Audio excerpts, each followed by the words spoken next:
안녕하세요. 법무법인 숲의 송윤 변호사 가맹거래사입니다.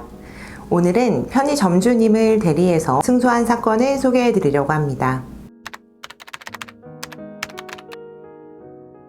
피고는 땡땡 편의점 본사고요. 원고는 각 군데를 제대한 가맹점주입니다. 개점일에 순이익은 고사하고 계속 적자를 면치 못하고 결국 2년 만에 폐업을 했는데요. 이미 갓 군대를 제대한 22살의 청년이 견디기는 정말 힘들었을 겁니다.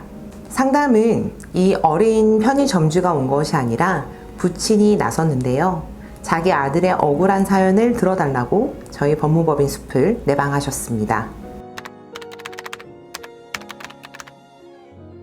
소송이 진행되자 피고 편의점 본사는 코로나로 인해서 매출이 저조한 것이다 라고 주장을 했는데요. 인근 5곳의 피고의 편의점은 오히려 코로나로 인해서 매출이 늘었다라는 점을 지적했습니다. 무엇보다 이 사건 계약은 계약 체결하기 전에 피고 측 영업 담당자의 허위 과장, 기만적 정보 제공 행위로 인한 것이라는 점을 다수의 증인 신문을 통해 입증했습니다.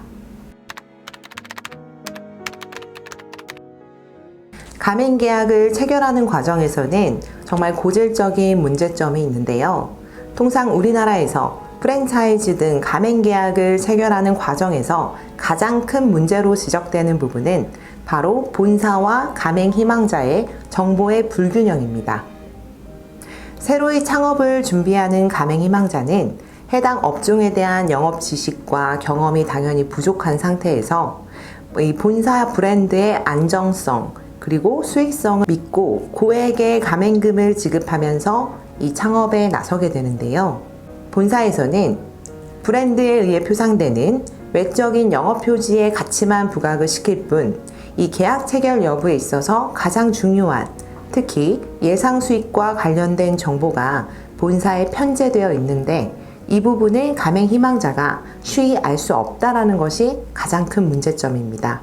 그런데 본사가 제시한 예상 매출액에 도달하지 못하고 매출에서 비용을 뺀 순수익이 적자인데 편의점 가맹계약은 통상 5년이기 때문에 중도에 해지하게 되면 오히려 과도한 위약금을 물어줘야 하는, 그래서 우리 가맹사업법은 가맹점주들 보호를 위해 법제 9조 1항에서 허위과장, 기만적 정보 제공 행위를 금지시키고 가맹 희망자에게 예상 매출액 등 장래 수익 상황에 관한 정보를 제공할 경우에는 반드시 서면으로 하도록 의무를 지우고 있고요.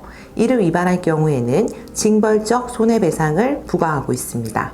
특히 예상 매출액 산정서 제공 의무가 있는 가맹점이 100곳 이상인 본사 같은 경우에 이 예상 매출액 산정서에 있는 최저액을 과도하게 산정함으로써 마치 안정적인 사업 운영이 가능한 것처럼 허위 과장된 예상 매출액 산정서를 제공하는 행위는 법제 9조 1항 1호가 금지하는 허위 과장 정보 제공 행위에 해당한다라는 것이 대법원의 태도입니다. 또한 이런 법리는 기만적 정보 제공 행위에도 동일하게 적용이 되실 수가 있어요.